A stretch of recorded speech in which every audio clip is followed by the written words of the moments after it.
रिलायंस समूह के चेयरमैन अनिल अंबानी की मुश्किलें बढ़ती जा रही हैं। प्रवर्तन निदेशालय ने उन्हें भारतीय स्टेट बैंक ऋण धोखाधड़ी से जुड़े मनी लॉन्ड्रिंग मामले में 14 नवंबर को पूछताछ के लिए फिर बुलाया है। हाल ही में ईडी ने रिलायंस कम्युनिकेशन से जुड़े यस बैंक कर्ज दुरुपयोग मामले में 7,500 करोड़ रुपए की 42 संपत्तियों को कुर्क की है। इनमें से उनका पाली हिल स्थित घर भी शामिल है। हालांकि समूह की सूचीबद्ध कंपनियां सामान्य रूप से काम कर रही हैं। अनिल अंबानी की परेशानियां कम होने का नाम नहीं ले रही हैं। एक बार फिर जांच एजेंसी ईडी ने रिलायंस समूह के चेयरमैन को पूछताछ के लिए बुलाया है।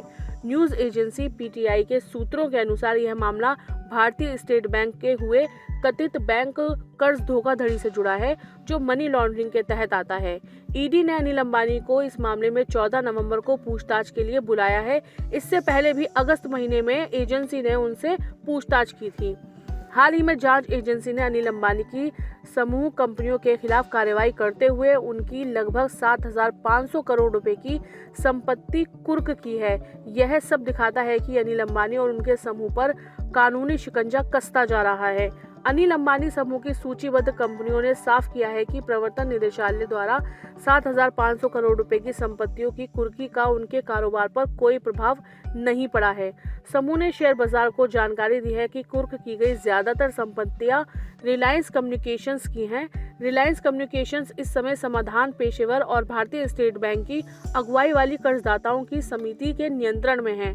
रिलायंस इंफ्रास्ट्रक्चर और रिलायंस पावर ने स्पष्ट किया है कि उनके कामकाज या प्रदर्शन पर भविष्य की संभावनाओं पर इसका कोई खास असर नहीं पड़ा है। दोनों कंपनियां सामान्य रूप से काम कर रही हैं। कंपनियों ने दोहराया कि उनका ध्यान ग्रोथ, परिचालन और सभी संबंधित पक्षों, खासकर 50 लाख से अधिक शेयरधारकों के प्रति अपनी प्रतिबद्धता को बनाए रखने पर है।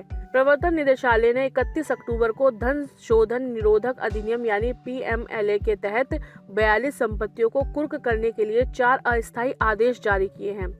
कुर्क की गई संपत्तियों में अनिल अंबानी का मुंबई के पाली हिल स्थित पारिवारिक घर भी शामिल है। इसके अलावा उनकी समूह कंपनियों की अन्य आवासीय और कमर्शियल संपत्तियां भी जब्त की गई हैं। यह बड़ी कार्यवाही रिलायंस कम्युनिकेशंस और उससे जुड़े कंपनियों से संबंधित है। मामला 2017 और 2019 के बीच यस बैंक से लिए गए ऋण के कथित दुरुपयोग से जुड़ा हुआ है।